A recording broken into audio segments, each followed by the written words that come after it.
Amollo. Thank you, Mr. Speaker.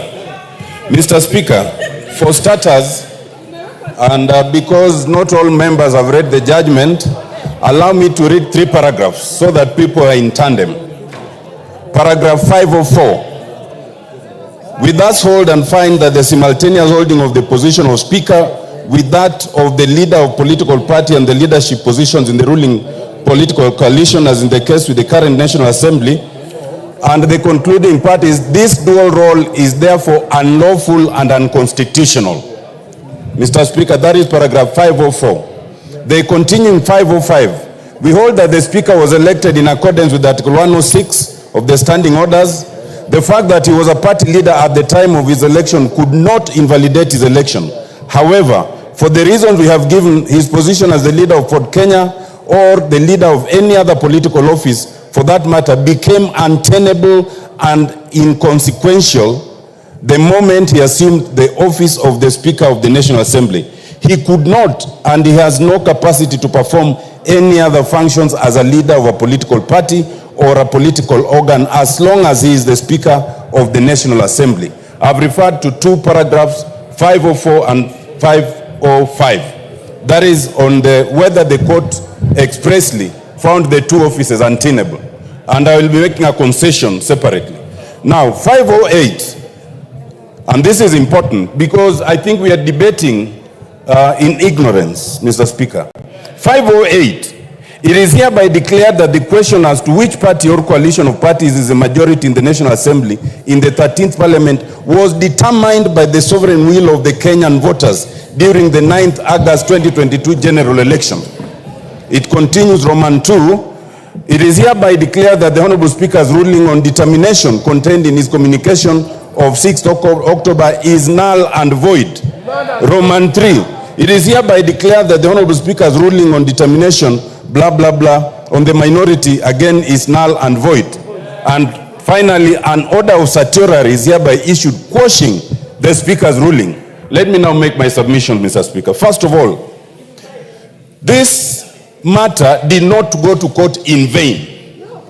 The contestation, Mr. Speaker, was your considered ruling of 6th of October. Once that ruling is quashed, you cannot then, Mr. Speaker, with due respect, come and say that no decision has been made.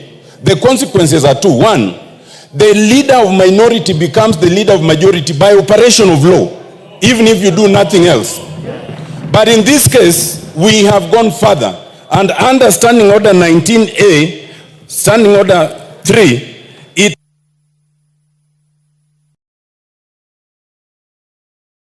I'll add you 1 minute.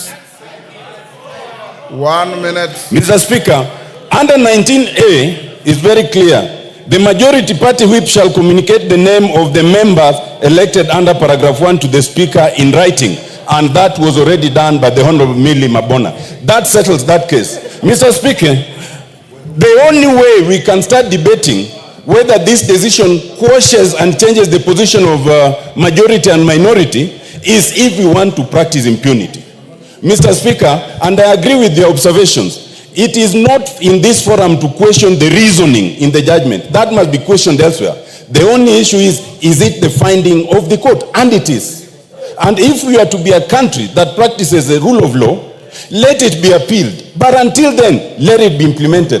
Let the Honorable Junet be the majority leader.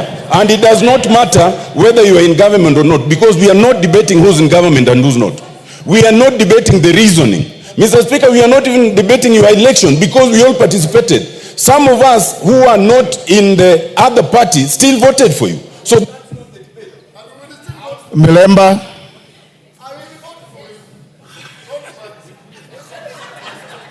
Order, Wanjala. Thank you, Honorable Speaker. Order, Wanjala. It suffices to mention that the senior counsel has also read the judgment very selectively. Very selectively. Yes. Thank you, Honorable Speaker. And I think this judgment is good, and I want to ask members to exercise restraint the way we are doing as we deal with it, because it will grow our own standing orders and decisions that have been taken by this Parliament before, just like when we had the stalemate on who should lead the House Business Committee, and the Honorable Marende made the ruling that has been